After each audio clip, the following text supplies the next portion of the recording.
agbára orúkọ Ọlọ́run àti Suratul Ikhlas tọ́rọ̀ bá dàrú tó fẹ́ máa rí jẹ tó fẹ́ máa rí mu ẹ fi fídíò yẹn fi ránṣẹ́ fi nǹkan tẹ́ bá lágbára sákàǹtì àwọn ọmọ aláìní 21 days ló yẹ fi ṣètò yìí ẹ sọ fáwọn obìnrin náà tí ó gbóyẹn share prayer yìí tọ́rọ̀ bá dàrú tán ó fẹ́ ṣàṣeyọrí nínú ayé ó fẹ́ kọ́lé ó fẹ́ ra mọ́tò ó fẹ́ bímọ òun wá pò òun wá físà òun wá wé ìgbélú confam lèmi ń sọ fún ẹ Suratul Ikhlas ó lágbára àwọn èèyàn ń lo àwọn prayer táwọn àfilẹ̀ wọ́n sì ń dúpẹ́ fọ́lọ́run àìríjà àìrímu wọ́n ṣépè fẹ́nìkan ègún bẹ lórí ẹnìkan kò sẹ́ni tó lè wẹ̀ mọ́ kò lè ṣoríire mọ́ kò sí nǹkan tó ń jẹ́ bẹ́ẹ̀ kò sẹ́ni tí ò lè ṣoríire wa in ta'udu ni'matallahi la tuhsuha qul ya ibadiya allazina ashrafu ala anfusihim la taqnatu min rahmatillahi ẹ má sọ̀rọ̀ tínú nípa ìkẹ́ èmi Ọlọ́run má jẹ́ kí n lọ jìnnà gbìyànjú 21 days lọ́ọ́ fi ṣe prayer yìí ẹni wákàtí tó bá wù ẹ́ ó lè jẹ́ wákàtí òru ó lè jẹ́ wákàtí ọ̀sán ó lè jẹ́ wákàtí àárọ̀ kí ló fẹ́ ṣe Suratul Ikhlas ní kúlú Allah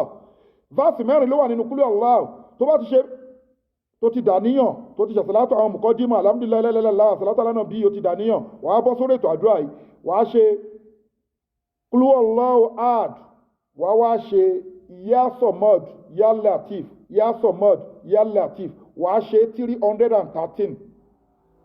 Allahu Samad wàá tún ṣe kí ni ya Samad ya Latif 313 lam yalid wa lam yulad ya Latif ya Samad 313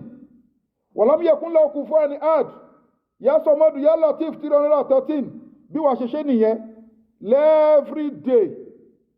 wàá dẹ̀ make sure kó ṣe fún 21 days ṣé wàá rí 21 days tó ṣe fún yẹn jẹ́ kí àwẹ̀ kò bá jáwẹ̀ ọjọ́ kan ló lè gbà jẹ́ kó yọ nínú àwọn táìmù tó ń ṣàdúrà yẹn kò bá jáwẹ̀ ọjọ́ mẹ́ta kò bá jáwẹ̀ ọjọ́ mẹ́rin kò bá jáwẹ̀ ọjọ́ méje kò bá jẹ́ ọjọ́ mẹ́sàn-án ó dẹ̀ lè fi gbogbo ọjọ́ yẹn gbàdúrà but ká àwẹ̀ ọjọ́ kan ṣàyọ nínú 21 days tó fi ń ṣàdúrà yìí nǹkan tó bá lágbára kó fi ṣe sàrà ṣé wòlímọ̀ ẹ̀ kò sí nǹkan tó lè fi gbà wájú Ọlọ́run ẹ mọ̀ pé àṣẹṣe máa fi prayer lẹ̀ fún yín àdúrà yìí kò fi ránṣẹ́ fáwọn èèyàn nǹkan tó bá lágbára fi sákàǹtì àwọn ọmọ aláìní account number ní fáwọn ọmọ aláìní 0123 214254 account number fáwọn aláìní 0123 214254 Wema Bank of Nigeria Global Dahiratu Dhikrlahi Islamic Organization masalamu ala likoi.